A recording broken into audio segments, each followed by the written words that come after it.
So we went for a nice little snowshoe hike out through the woods for a while. Did a quick run to the post office, picked up the mail, and a quick run to the variety store, which is right beside that, and grabbed some forks and plates and some napkins just to be neat, clean up. We were going out anyway, so just got back, started the stove. I'm gonna boil some water and have some food.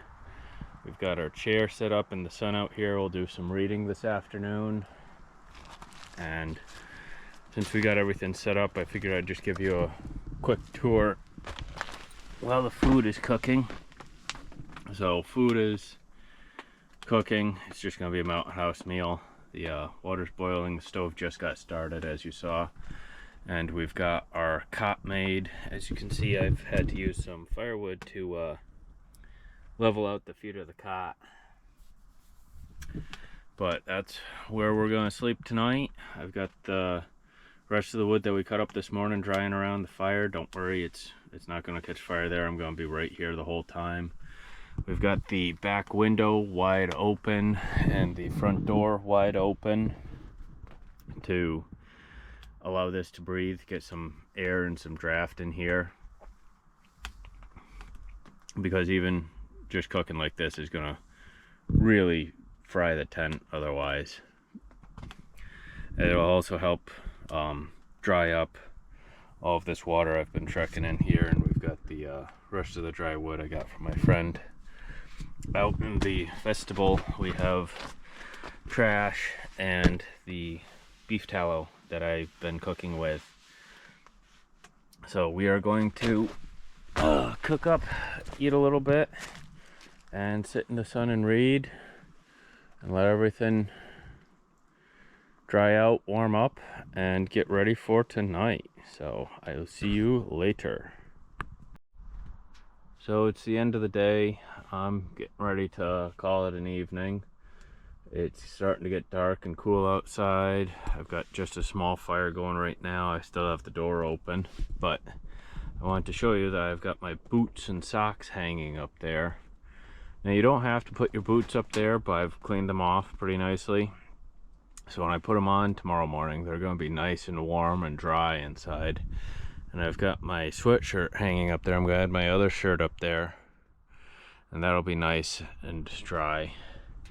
And then I'm going to I got my chair over there. I'm going to just put my pants, drape that over them. And that way the cuffs dry out and everything's all set. Other than that, it's beautiful, sunny, and I'm gonna call it.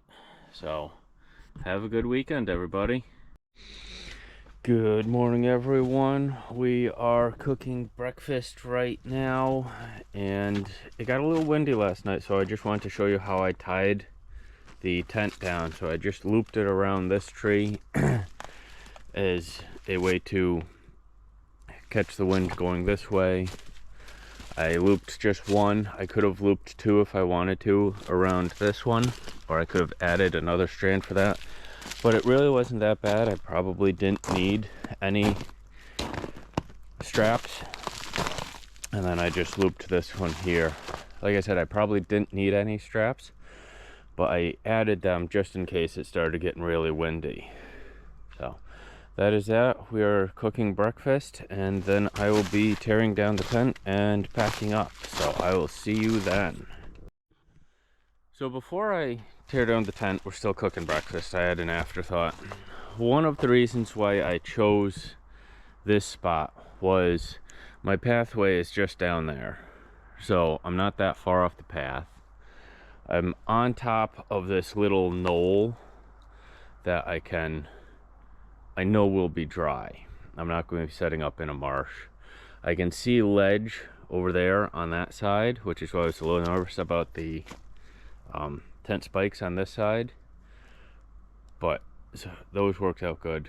And finally, I always look up. That's one of the first rules you gotta do. You always look up and look for any dead branches or dead trees. Those are known as widow makers. And the only thing that looks semi-dead is this one that I tied off to, but it looks fine. It's just it's the middle of winter, so it doesn't have any leaves on it. But there's nothing to suggest that it's dead down here. Everything looks good. I did have that one tree, it was still alive, that we burnt up last night, but that was just an opening for the tent. This is going to be a great camping spot this spring and summer. And then I'm hoping to work some more, clean open some more woods and more camping spots up there, and we'll be back. But that's what I look for when I look for a tent spot. I want it somewhat close to the path that I'm on. I want it, obviously, no widowmakers. And then the last one is someplace dry. If you can get all three of those, you're going to have a decent time. Alrighty, I'm going to have breakfast and then tear down the tent.